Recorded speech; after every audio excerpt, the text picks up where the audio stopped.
Here's what happened. Our Parisian friend Thibaut scored tickets for him and Eric to go to the Liverpool Man U game, so we took a couple days off work but really could just barely afford to do that. We found cheap tickets to Paris, failed at Sudoku, laughed out loud at Curb Your Enthusiasm, and then I used my apostrophe neck pillow and Eric used his infinity pillow, which I then stole because it was a bit comfier than mine. Wow! Wow! Wow! We landed in Iceland and whispered to each other about how much we needed to actually visit this gorgeous place. Wow! I checked out this giant, perfectly centered Pimple, and by the way, the Reykjavik airport bathrooms were nicer than mine at home, so I told them smiley face. We drank fresh juices, got on our next flight, watched Curb. We got jealous of the right side of the plane because of their view and wondered if this elephant was still alive. Then tried to even out my dry hands with Eric's clammy ones. Bought a ticket, checked my Pimple again, emerged out of the Saint Michel station to find Thibaut and took a selfie in a Latino bar. The boys watched me eat pizza, which Eric stole a piece of after picking off the mushrooms and olives. We went to a rooftop bar just before closing and then saw a bunch of rats and this face while walking to the car. We got to Thibaut's house and found a cow sleeping in the garage. Then it turned out it was just Fiji. She backed up that booty and we became besties, and then we all took a selfie. Next day, I woke Eric up gently, checked the zit again, met Bali, fell in love, legit thought I died and went to heaven, said bye to the girls, drove by a supposedly famous park, ate some fruit, and got some quintessential French culture,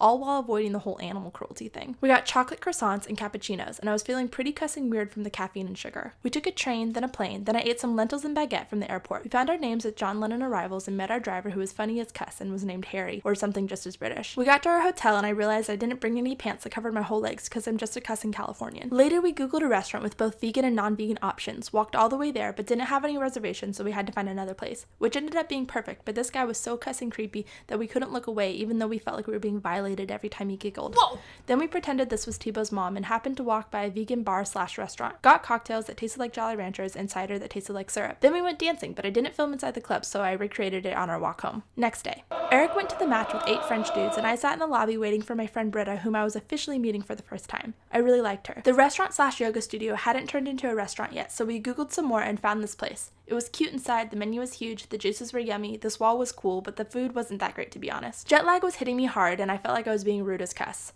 Then we found a payphone and I got all excited because they're basically modern day fossils. We got some tea, but it wasn't helping me stay awake. We started walking back to the hotel so I could take a nap, and then we saw a 20-year-old Dick Van Dyke. We reenacted our goodbye for the camera. Eric and I walked up some purple stairs to go to a noodle place that has a vegan menu. Cussing 12 out of 10 for the dumplings and 8 out of 10 for the curry noodles. It was cussing oily, but completely worth it, even though Eric couldn't see anything and there were suggestive graphics on the windows. We met up with the French homies to watch the Barca game at a pub, and I tried really hard not to look bored. Then we danced on the benches to Justin Timberlake and the Macarena. Eric got in trouble for taking it too far and dancing on the tables, and we all give him a hard time when really it's a weird rule. We wanted to find another place to dance, but the French lads walked so cussing slow. We followed some high heels and were led to this place that was way too crowded but not our scene. We ended up at Mojo's, which was perfect and reminded us of Long Beach. Then Matthew's button broke.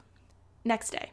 We had a driver named James and we tried to be friendly, but we were running on fumes at this point. Got to the Liverpool airport and my friend really had to pee. I had this juice which completely revived me. Eric and I left the French guys behind because they were slow as cuss. We got Subway sandwiches without avocado and hoped Thibaut made it to the gate okay because we didn't want to wait for him. I really loved this color combo and my other friend did not opt out of the scan. I had a whole row to myself, but I didn't tell the boys because I'm selfish as cuss. I read my book while my other friend went to a water park without me. I was feeling pretty queasy, but the window seat was nice and the landing back in Paris was smooth. Then a few things happened. We couldn't figure out the ticket machine. This was the last time I saw my sunglasses. Thibaut didn't get why I was filming every little thing. Some Peruvian ladies used Thibaut for his Spanish skills. I made a fool of myself at the Luxembourg station, met a new friend, and then we drove for an hour listening to classic French songs. We went to a vegan restaurant with the coolest atmosphere and a garden on the ceiling. The food was good and greasy, and our dinner lasted about 2.5 hours. We saw a sign banning people from having children on a certain street, and this lady was pretty cussing pissed about it. We shared more music with each other on the way home, and then watched funny videos with Bali. Next day. We woke up after 4 hours and realized this was the last day our bodies were going to let us keep this up. We said goodbye to Fiji, walked to the train station, and the boys are really good sports for the camera. I had the hiccups on the train, we got on a little plane, and I ate some bread and it was really cussing beautiful up there. At a layover in Manchester, I got vegan oatmeal, then later I blew up my apostrophe one last time. They brought me my vegan meal, which was way too tiny but so good it tasted better than something I can cook. We watched more Curb and I kept looking at Eric to make sure he was laughing at the same parts. I checked my zit, watched some movies, cried at the ending, spilled an entire glass of water on myself, spilled more water on myself in the car, then we got home, then we passed out.